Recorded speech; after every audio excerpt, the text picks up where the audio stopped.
The Privy Purse is the British sovereign's private income, mostly from the Duchy of Lancaster. This amounted to £13.3 million in net income for the year to the 31st of March 2009. The duchy is a landed estate of approximately 46,000 acres held in trust for the sovereign since 1399. It also has 190 miles of foreshore. The duchy is valued at approximately £322 million in 2009.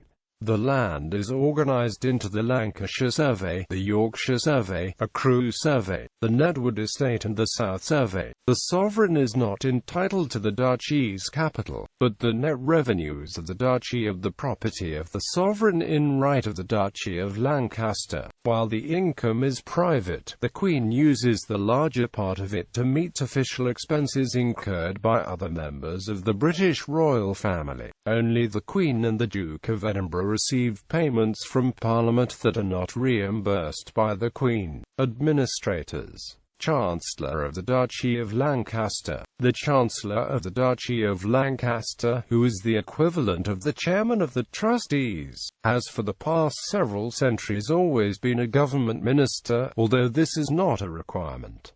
Keeper of the Privy Purse. The Keeper of the Privy Purse looks after the sovereign's personal financial affairs. His title is derived from the Privy Purse, which contrasts with his department's present-day use of computers and up-to-date accounting procedures. He manages the revenues which come from the Duchy of Lancaster. The Privy Purse meets both official expenditure incurred by the Queen as sovereign and private expenditure.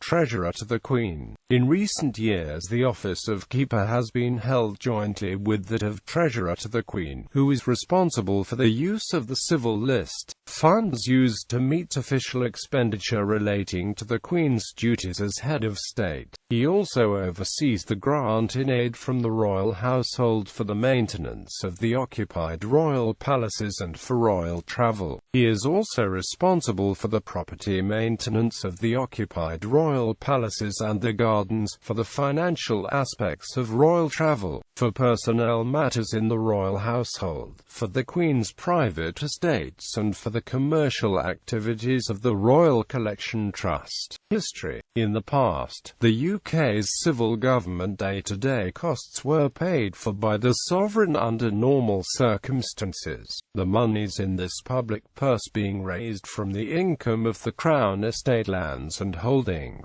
Under extraordinary circumstances, namely in time of war or during budget shortfalls, Parliament raised additional monies through taxation. The system was to a large degree self-funding through the Crown's large holdings, taxes being applied only when necessary, and almost always at the risk of public outcry. Taxes were normally very low, and the necessity to go to Parliament to fund wars was an effective check on the monarch's power. As the role of the government increased in the 18th century, the public purse was increasingly unable to raise enough to fund the development of the country. In 1760, when George III came to the throne, it was decided that the whole cost of civil government should be provided by Parliament, with the Crown surrendering most of the hereditary revenues by the King for the duration of the reign. In this new system, Parliament was responsible for the finances of the UK, including paying the Crown the civil list allowance to meet the sovereign's official expenses. In the fiscal year 2007-2008, the Crown estate paid the Treasury £211 million